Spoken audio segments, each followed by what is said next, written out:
Voy a ver entonces si puedo aquí conectarme, como dice el hermano, porque tengo algunas cosas. Pero antes vamos a leer la palabra del Señor. Estamos en el libro de Apocalipsis con la lectura y ahora también vamos a seguir en el libro de Apocalipsis, pero el capítulo 5. Así que les invito a buscar en sus Biblias Apocalipsis capítulo 5.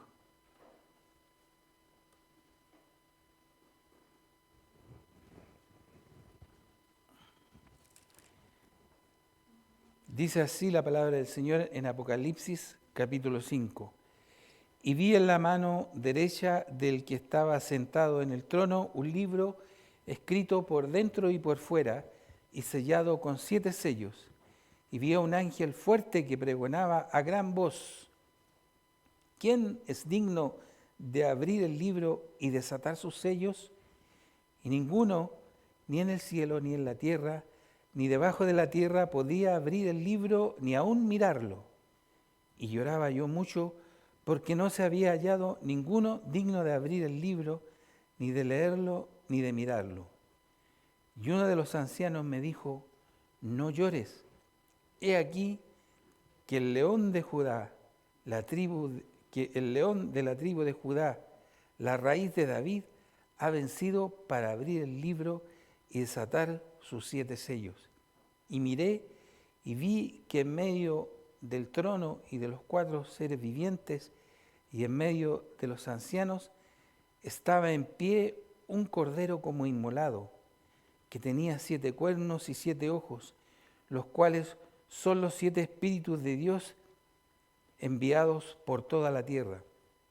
Y vino y tomó el libro de la mano derecha del que estaba sentado en el trono, y cuando hubo tomado el libro, los 4 seres vivientes y los 24 ancianos se postraban delante del Cordero. Todos tenían arpas y copas de oro llenas de incienso, que son las oraciones de los santos, y cantaban un nuevo cántico diciendo: digno eres de tomar el libro y de abrir sus sellos, porque tú fuiste inmolado y con tu sangre nos has redimido para Dios de todo linaje y lengua y pueblo y nación. Y nos has hecho para nuestro Dios reyes y sacerdotes, y reinaremos sobre la tierra. Y miré y oí la voz de muchos ángeles alrededor del trono y de los seres vivientes y de los ancianos, y su número era millones de millones, que decían a gran voz: el Cordero que fue inmolado es digno de tomar el poder, las riquezas, la sabiduría, la fortaleza, la honra, la gloria y la alabanza.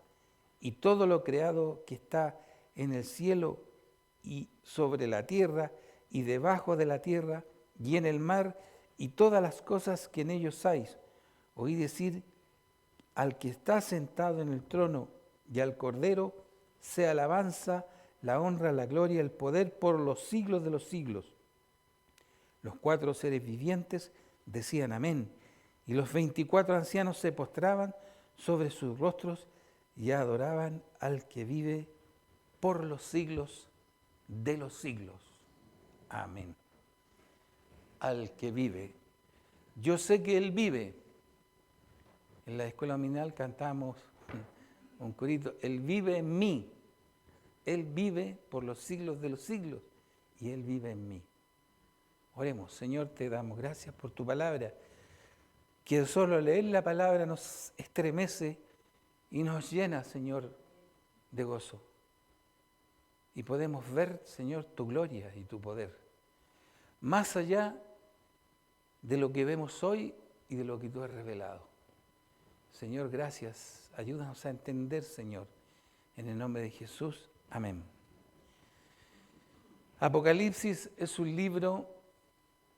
Yo me dediqué a buscar imágenes. Si usted se dedica a internet, no vea cosas que no traen provecho, vea otras cosas.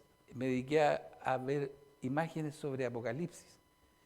Y todas las imágenes que salen sobre Apocalipsis son así como terroríficas, como impactantes. Hay unas imágenes de este mismo pasaje, de la adoración en el cielo, y aparece como una iglesia con un estrado ahí, qué sé yo. Es como cuando uno ve, cuando ha visto esto de la ceremonia de los papas en la iglesia y cómo son esos templos. Entonces, lo que me quedó a mí es que todo es de acuerdo a la imagen que tenemos como humanos. Y entonces como traer esto del cielo a la tierra. Y no tenemos otra forma de imaginarlo.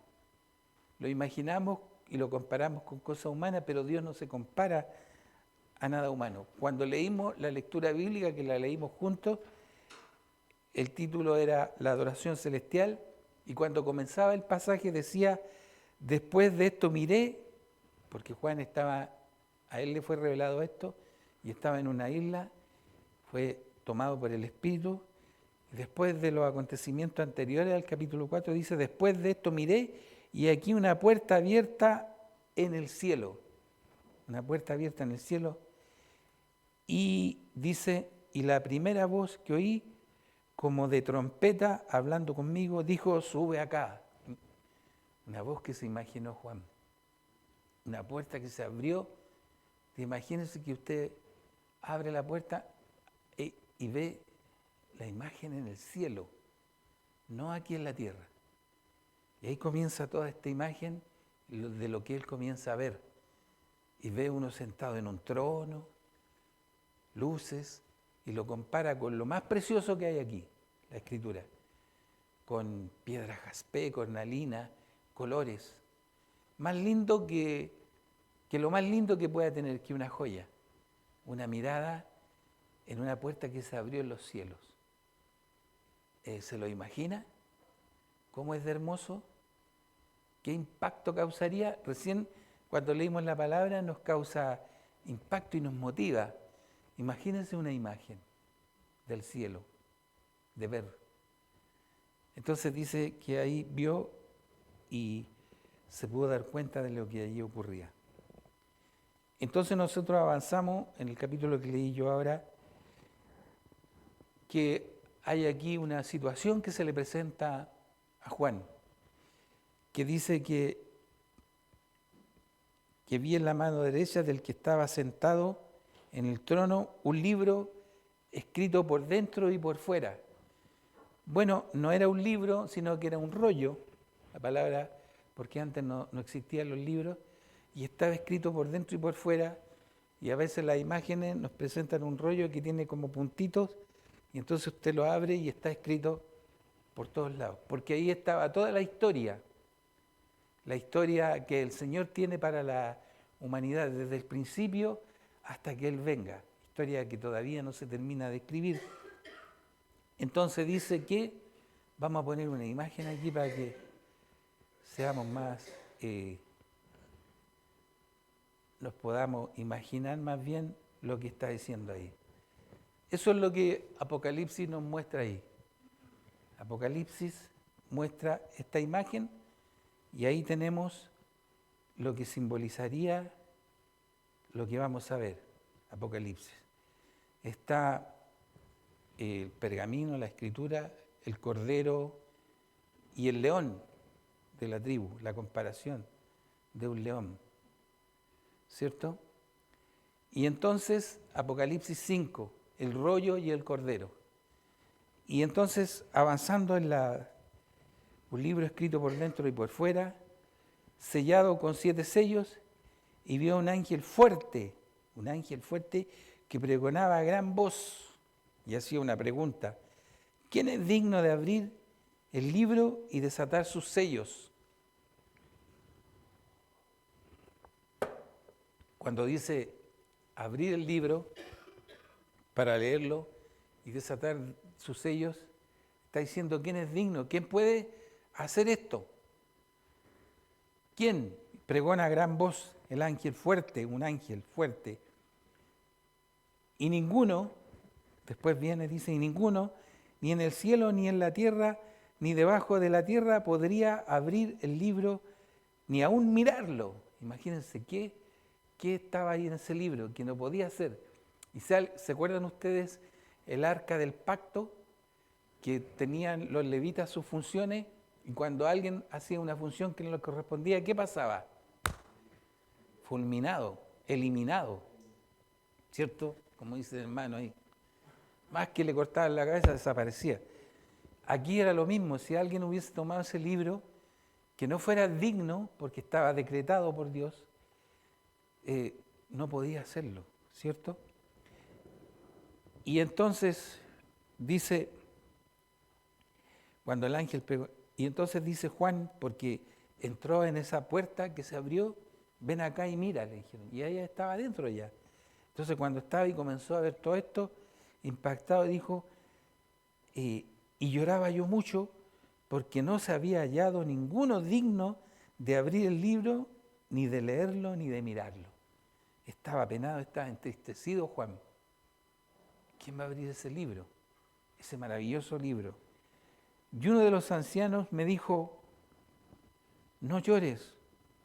Seguramente, no llores Juanito, con cariño, no llores. No llores, he aquí, ahí está, he aquí, el león de la tribu de Judá, la raíz de David, ha vencido para abrir el libro y desatar sus sellos.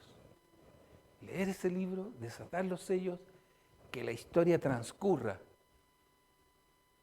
Porque Él es el único que podía abrir el libro. No llores, no hay tristeza. Podría recordarme muchas escenas anteriores que hay donde no hay quien pueda hacer algo que el Señor tiene establecido. Cuando, por ejemplo, le hicieron la pregunta a Jesús, cuando Él, lo que hablábamos en la mañana, cuando Él vino y le hacían preguntas de por qué Él hacía esto en día de reposo, por qué, y lo criticaban, entonces Él dijo, yo no vine a abrogar la ley, sino que a cumplir la ley, y no la entendían, ¿cierto? Este pasaje me hace ver también, para la comparación, cuando los discípulos iban camino a Emaús, ¿cierto? Iban caminando y habían ocurrido recién la resurrección de Cristo, entonces ocurre que ellos van y se les pone un hombre al lado y empieza a conversarle y a preguntarle y le dicen y tienen un diálogo ahí y después cuando llegan al final se les revela. Esto le pasó a Juan porque entró ahí, vio el sello de los libros y no tuvo la respuesta de quién podía abrir ese libro porque estaba llorando. ¿Quién ahí? En la tierra y en el cielo. Y entonces él que le dice el anciano, no llores, porque el que hizo esto, el Cordero, el León de Judá, de la tribu, él puede abrir el libro. Y ahí él como que reaccionó. Claro, sí, porque no se había hallado a nadie, pero había uno, que era Jesús. Eso es lo que les pasó a Juan.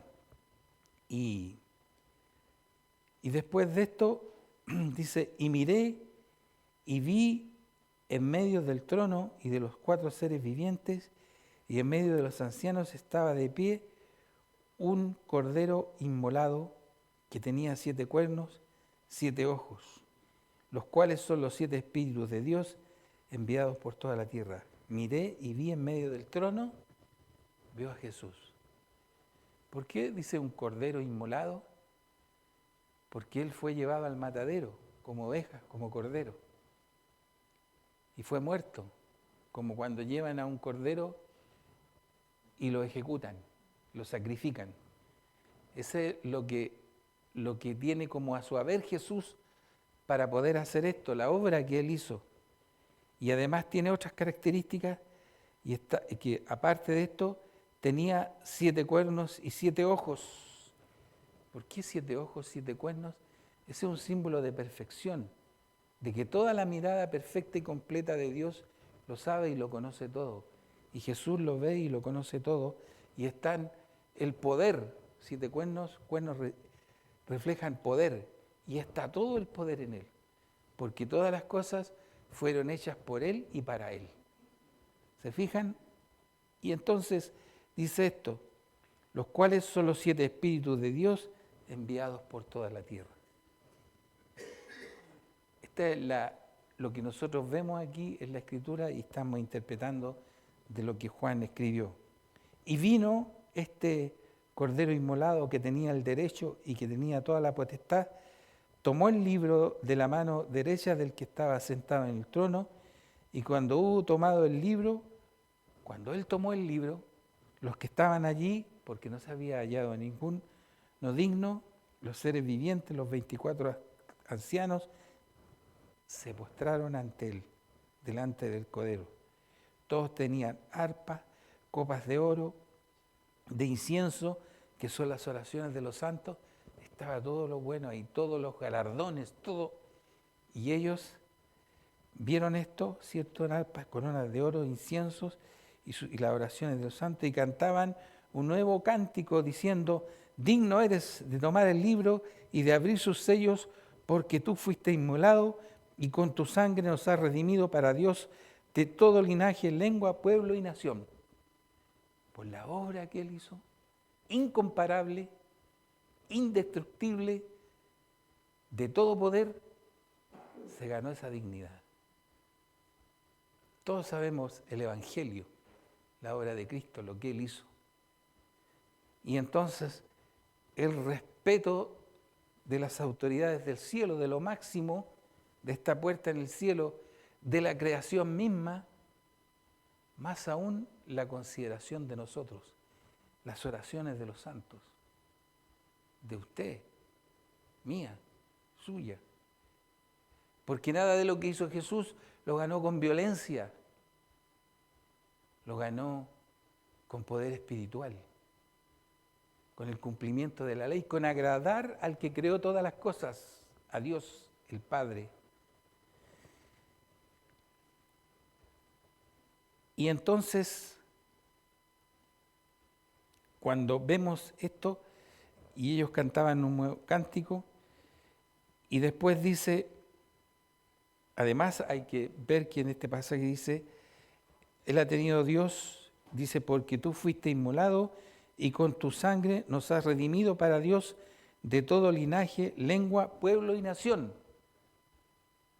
Hay creyentes en todo el mundo, en todas las razas, en todos los lugares, en todas las naciones que hoy día disputan y pelean por reyes vanidosos o gobernantes que se creen poderosos, pero allí en las naciones y en todos los linajes hay pueblo de Dios, como vemos nosotros hoy día aquí.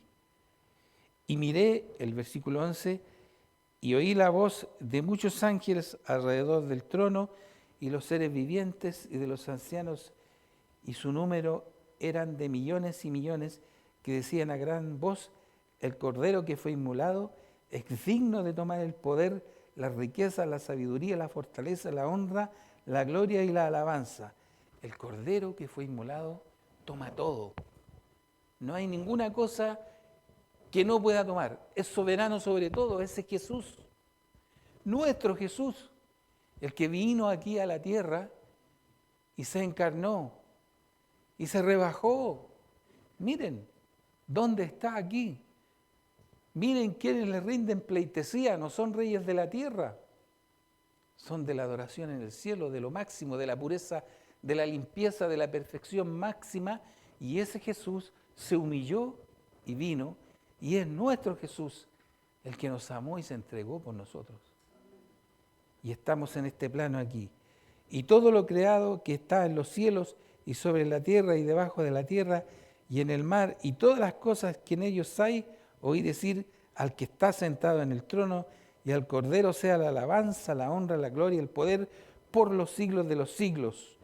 Y los 4 seres vivientes decían amén, y los 24 ancianos se postraban sobre sus rostros adorando al que vive por los siglos de los siglos. La corte celestial, el cielo mismo, inimaginable para nosotros, comparable quizás con cosas humanas que nos llegan a la talla de lo que es. Hay en esto que el que es digno abre el libro que nosotros dijimos que es el libro de la historia de la humanidad. pero la historia de la humanidad no es escrita por los historiadores, por los paleontólogos o por los que buscan investigar cómo fue el origen de la creación, sino el creador de todo. El que nosotros declaramos en el credo apostólico: creo en Dios todopoderoso, creador del cielo y de la tierra, y que Él creó esta historia y escribió en este libro todo lo que ha acontecido, lo que está aconteciendo y lo que acontecerá, y lo que acontece no solo en la creación misma, de la tierra, del universo, del cielo mismo, sino también en su vida y en mi vida. Cantábamos el Salmo 40 y en su segunda parte decía: aunque afligido yo y necesitado. No está hablando de una aflicción momentánea, de que le falta algo, sino que mi aflicción espiritual de pecado y que yo necesito de la gracia y del perdón de Dios, aunque afligido yo y necesitado, Jehová pensará en mí. ¿Estará pensando Dios en este momento en mí? Sí.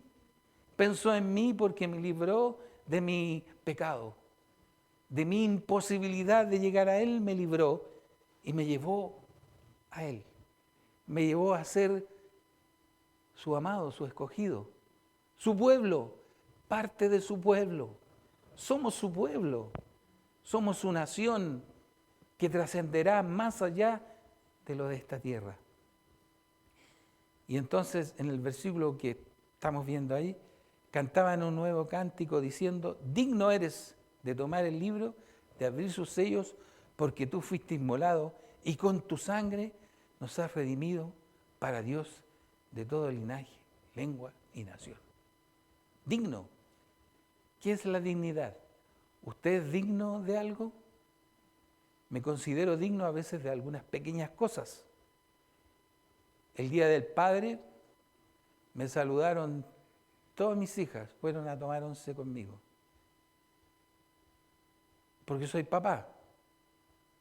Y por eso fueron, porque me aman, porque me quieren.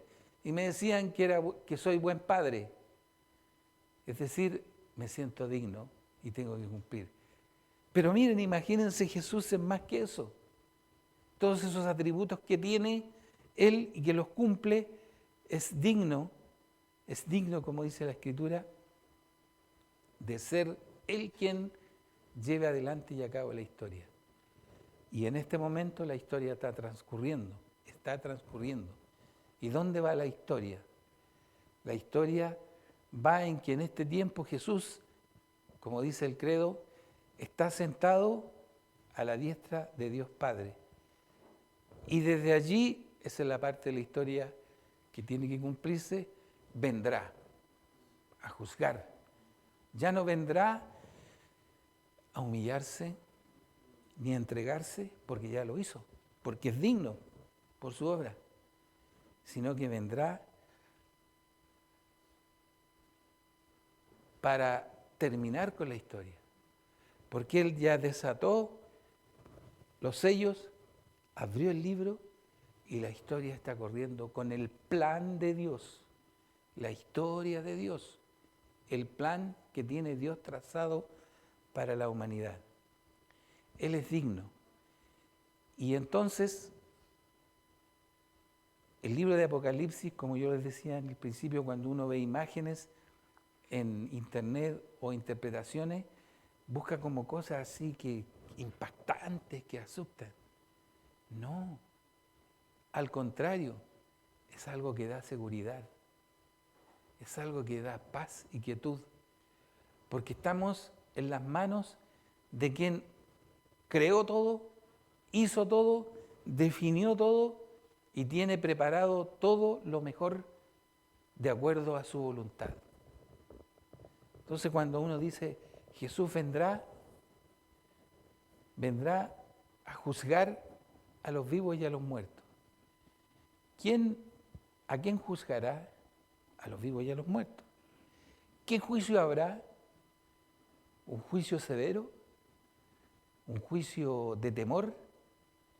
¿Se siente temeroso usted? Porque Jesús lo va a juzgar. En la mañana preguntábamos, ¿cumplimos los 10 mandamientos? Y la respuesta total de la sala fue no. Pero un hermano, y era la reflexión, como era el estudio, pero Jesús los cumplió. Y aquí lo está diciendo la palabra en el libro de Apocalipsis, que Él es digno. ¿Por qué? Porque Él cumplió lo que nosotros no podíamos cumplir. Y vio un ángel poderoso que pregonaba a gran voz: ¿quién es digno de abrir el libro y desatar los sellos?, preguntaba el ángel. Y respondió el anciano, lloraba Juan, y le dijo: no te preocupes, Juanito, porque aquí está el Cordero, el león de la tribu de Judá, de la raíz de David. ¿Por qué se usaban imágenes del león, del Cordero, todas estas imágenes? Porque en ese tiempo no había lo que hay hoy día, todo el avance de la tecnología, y para que el hombre comprendiera, habían comparaciones que se hacían respecto del poder. El león, el Cordero, representa un animal manso, el león, un animal fuerte, invencible, ¿cierto?, con sus atributos, pero esos atributos era para que comprendieran los que tenían la Escritura, en lo que se escribe en la Escritura, y comprendamos hoy que Dios es un Dios que tiene todo el poder, que Dios es fuerte, pero que también es humilde. Entonces, cuando Él venga, vendrá a juzgar, vendrá a terminar la historia, y pagarán los que tengan que pagar, y los que no creyeron, dice la Escritura, el que no creyó por no creer ha sido condenado. Muchas veces hablan en los términos de los que creemos que también habrá un juicio para nosotros y que habrán, esa es una interpretación que hacen algunos círculos cristianos, que habrá corona. A usted le están esperando unas coronas. Es como cuando hacíamos la escuela dominical, ¿se acuerda, hermana Elba? Y los niños que cumplían les ponían una estrellita, les ponían. ¿Y usted cree que el Señor le está poniendo estrellita a usted o a mí? No, porque si no anularía la obra de Cristo. Y en la mañana, cuando terminábamos de ver la escuela dominical, un hermano hizo una pregunta y dijo, bueno, como Cristo cumplió la ley, pero dijo, ojo, eso no nos habilita para hacer lo que queramos, ¿cierto? Entonces ahí a algunos se les complica la vida, entonces igual tengo que tener cuidado, tengo que cumplir, igual estoy ahí. Pero está nuestra naturaleza de pecado, que aún está en nosotros, nuestra naturaleza humana, que todavía quedan residuos ahí de cosas que son contrarias y que reaccionamos, pero el Señor conoce eso. ¿Y qué dijo que dejó para que eso no ocurriera en nosotros? Dejó al Consolador, al Espíritu Santo. Él nos conforta, nos da esperanza, pero además dice que el Espíritu se entristece cuando cometemos pecado. Y dice que el Espíritu nos amonesta también y nos cuida. Y dice que nos aparta del mal. Tenemos toda esa garantía. Y dice que Jesús es nuestro abogado, es nuestro paracleto. Hay un himno que me gusta mucho que dice, cuando nos presentemos, el himno dice en su letra, sé tú mi escondedero fiel. Eso, si tuviera que pasar literalmente en un juicio delante de Dios, yo tendría que ir escondido detrás de la roca, detrás de Cristo, porque el Señor va a ver a Cristo. Y es lo principal que hoy tengo que hacer, de saber que la obra redentora de Cristo me benefició. Lo principal que tengo que hacer es comprender el Evangelio y saber la buena noticia, la buena nueva de salvación. Esa es la esencia. Y ahí está la clave. Y el Señor me va limpiando, me va renovando, me va cuidando. Y entonces, cuando entro a preocuparme mucho de mis acciones o de las acciones del otro y le veo la paja en el ojo ajeno y no veo la viga en el mío, ahí yo tengo que ver el Evangelio, ver a Cristo. Y si me desvío mucho de eso, entonces quiere decir que no comprendo el Evangelio, que no tengo esa llenura del Espíritu Santo, como nos hablaba en el último mensaje el pastor, sed llenos del Espíritu Santo. Claro que hay situaciones difíciles para mí, en lo humano, pero tengo a Cristo, tengo el Evangelio. El libro de la historia lo estamos viviendo. La historia no se termina, pero sabemos el final. Todos los creyentes, todos sabemos el final de este libro, que son los planes de Dios para nosotros. Hoy día, en la tierra, en la vida en que vivimos, en esta nación en que vivimos, en este mundo en que vivimos, están pasando cosas muy feas, cosas muy violentas. Hay mucha discrepancia, hay muchos gobernantes, naciones en guerra, hay virus, hambre, pestes. En este mismo momento nosotros aquí en este país, en Chile, estamos a puertas de un proceso eleccionario con candidatos, con personas que se alzan, que plantean ideas para dirigir al país. La Escritura dice, orad por vuestros gobernantes. Y entonces a veces los hermanos oramos por los gobernantes para que los gobernantes se conviertan, no se van a convertir los gobernantes. Porque la Escritura dice, orad para que viváis quieta y reposadamente. No para que los gobernantes se conviertan. Dice que los gobernantes han sido puestos por Dios y que todo lo que aquí ocurre en la historia que vemos, todo lo que está ocurriendo, Dios sabe que ocurre. Entonces de repente nosotros nos desesperamos y tratamos de enajenarnos. Pero Dios dice que vamos a vivir quieta y reposadamente, orando por los gobernantes, orando en todo tiempo. Dice en el mensaje último que predicaba el pastor cuando le dice a su hijo Timoteo, vendrán hombres de tales características malos. Y le dice, pero tú predica a tiempo y afuera de tiempo, predica la palabra. Eso es lo que tenemos que hacer nosotros ahora. No tenemos que estar adivinando lo que va a pasar, la historia está escrita y nuestro deber es vivir la palabra y predicar la palabra.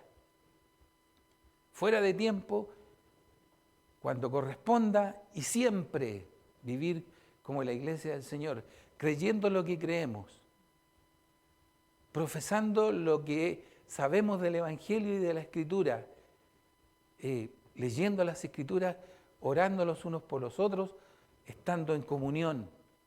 No tenemos otra. Y debemos vivir hasta que el Señor venga. ¿Y cuándo va a venir? ¿Cuándo vendrá? No sabemos el día y la hora porque los tiempos son de Dios, pero vendrá. O si antes partimos, iremos a la presencia de Él. Entonces, ¿cuál es la labor de la iglesia? Hacer lo que desde el principio la iglesia ha hecho. Predicar la palabra, vivir. Ahora cuando nosotros decimos predicar la palabra, vamos a las plazas, vamos a hablar con Él. Usted predica la palabra viviendo como creyente. Usted predica la palabra aquí, en la iglesia misma, con sus actitudes, con su comportamiento, con su testimonio a la hermana, al hermano. Yo como líder tengo una misión en este momento dada por la misma iglesia y no puedo abstraerme de ella.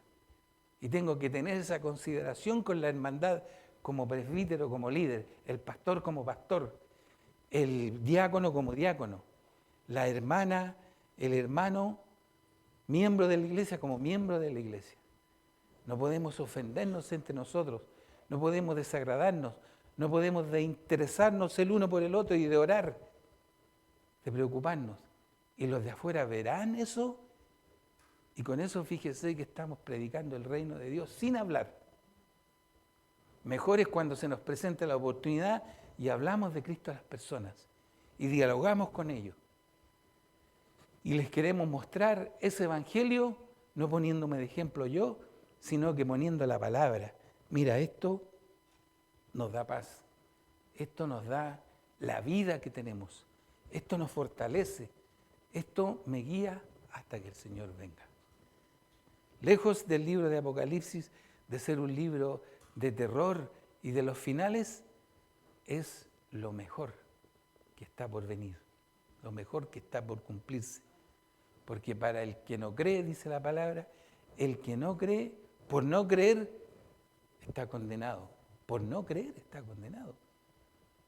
Y el que creyó ha sido redimido por la obra y la gracia y la misericordia que tuvo Dios al enviar a este Jesús que está en el cielo, con toda la corte celestial, con todo lo mejor, digno de lo más alto, que vino a humillarse. Fíjese, hermano, fíjese qué maravilla.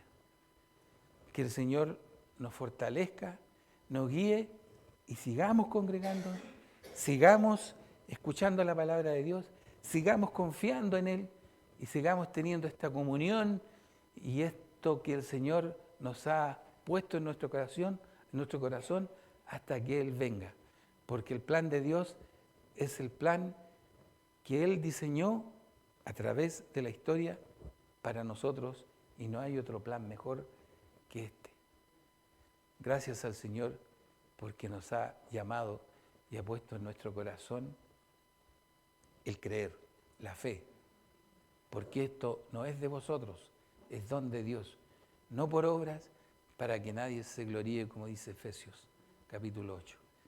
Que el Señor nos bendiga en su palabra. Oremos. Señor, damos gracias por esta palabra, Señor, en este libro de Apocalipsis. Esta mirada al cielo, en donde está tu trono completo, total, tu trono que no puede ser alterado y que es perfecto, Señor, como tú lo eres. Y que somos parte de esa perfección a través de Jesucristo.